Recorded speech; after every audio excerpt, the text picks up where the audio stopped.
सूर्याय नमः। ॐ ह्रां ह्रीं ह्रौं स्वः सूर्याय नमः।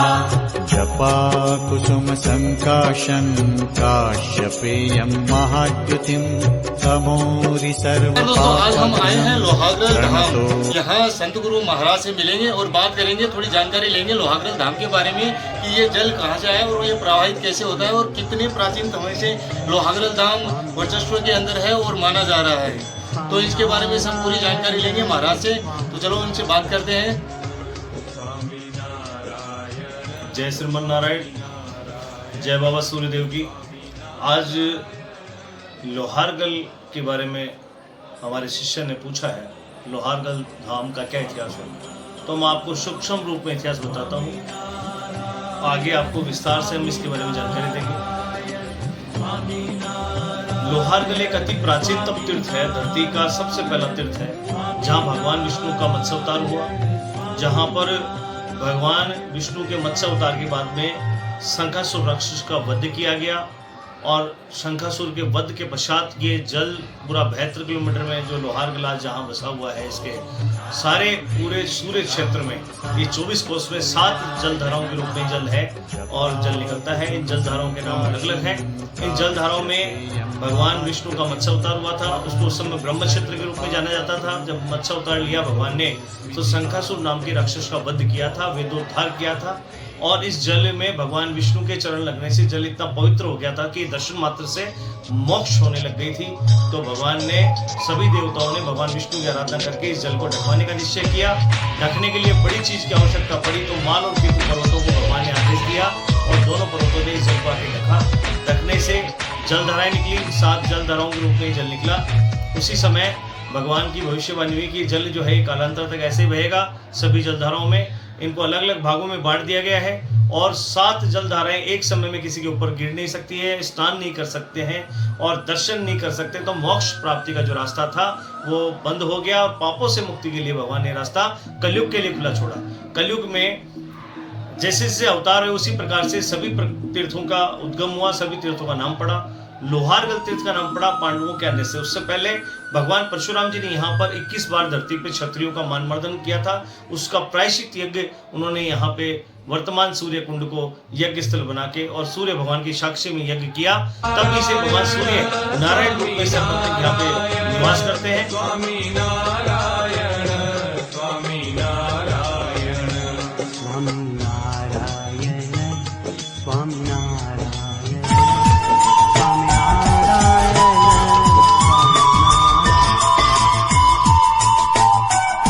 और ये सूर्य क्षेत्र के नाम से स्थान जाना जाता है। सूर्य क्षेत्र में भगवान सूर्यदेव और सूर्य कुंड यहाँ पर प्राचीन टाइम से स्थापित है। और जो पर्वत जो है माल और केतु, ये दोनों भाई जो हैं सुमेरु पर्वत के पोते और दोते, इन दोनों ने भगवान से वरदान मांगा था कि आरती में हमारा नाम आए। तभी आज इनकी आरती में माँ जगदम्बा की आरती में नाम लिया जाता है। श्री माल केतु में विराजत कोटि रत्न ज्योति जो लाइन बोली जाती है इसलिए बोली जाती है। पांडवों के आने का दो बार यहाँ पे समय आता है, एक बार युद्ध से पहले और एक बार युद्ध के बाद। युद्ध से पहले पांडव आए थे अज्ञातवास के समय, जब उन्होंने विराट नगर में कीचक राक्षस का वध किया।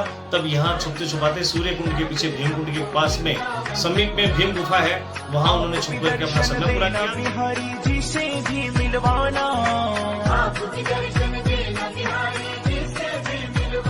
यही है विनती, यही है विनती बारंबार,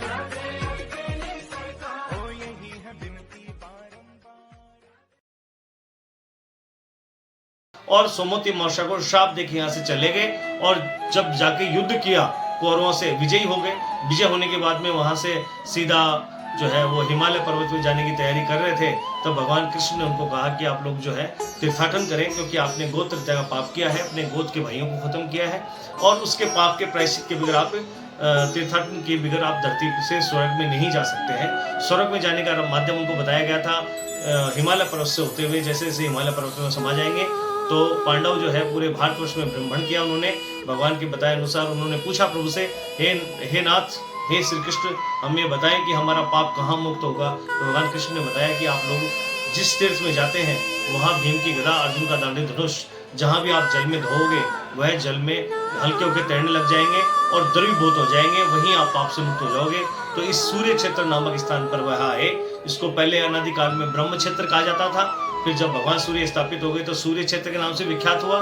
पूरे विश्व में रामानुज संप्रदाय की सूर्यपीठ एक ही है, ये रामानुज संप्रदाय का मठ है।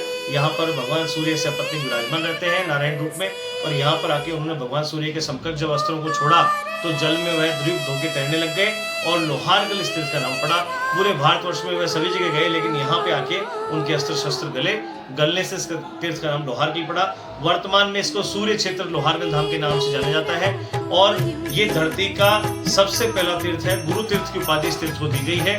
तीर्थों की राजा पुष्कर है और गुरु तीर्थ लोहारगल है, क्योंकि ये धरती का पहला तीर्थ है और गुरु राजा से उच्च होते हैं, बड़े होते हैं, इसलिए गुरु तीर्थ की उपाधि इस तीर्थ को मिली है। और आगामी आपको हम बहुत सारे यहाँ के वृत्तांत बताएंगे, सभी 7 जलधाराओं के इतिहास के बारे में, यहाँ पर किन किन जातियों की उत्पत्ति हुई है। 4 जातियों की यहाँ से उत्पत्ति मानी गई है, और इस तीर्थ में सूर्य कुंड और सूर्य मंदिर का भव्य निर्माण किस प्रकार हुआ, भगवान सूर्य की बड़ी प्रतिमाएं राजा सूर्यभान ने क्यों स्थापित करी, यहाँ चितनदास की बावड़ी क्यों बनी, और बनखंडी जो स्थान है वो कैसे बना, एक परात और एक चूने में, एक लोटे जल में वो स्थान बना, और बहुत सी ऐसी इतिहास है जो मैं आपको दोबारा अवगत कराऊंगा। जय श्रीमन नारायण, जय भगवान।